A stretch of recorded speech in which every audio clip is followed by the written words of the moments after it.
Hi friends, ఎలా ఉన్నారండి? బాగున్నారా? ఏంటని చూస్తున్నారా? ఇది బత్తాయి తోటలండి.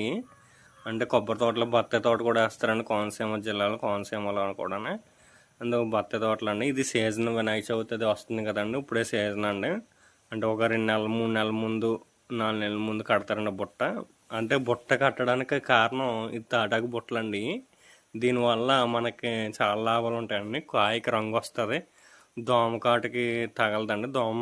దోమ కుడితే పాడైపోద్దండి కాయ. అందుకని బుట్ట కడతారు.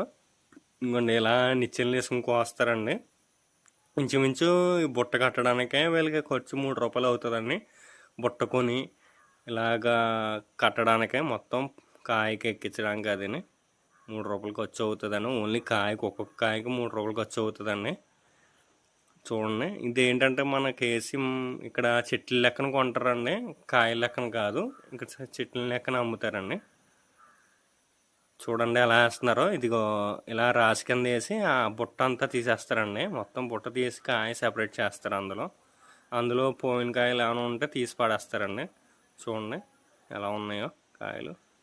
ఇంకోండి, కాయ బాగా రంగు వచ్చిందండి, పర్లేదండి. అంటే ఇప్పుడు ఎదర వినాయక చవితి ఉంది కదండి, అందుకు కోసారండి.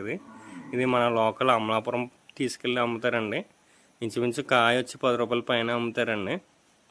చూడండి ఎలా ఉందో కాయ. అదిగోండి అలా తీసి వేస్తారండి. పోయిన కాయ అయితే పాడేస్తారండి ఇయ్యరు.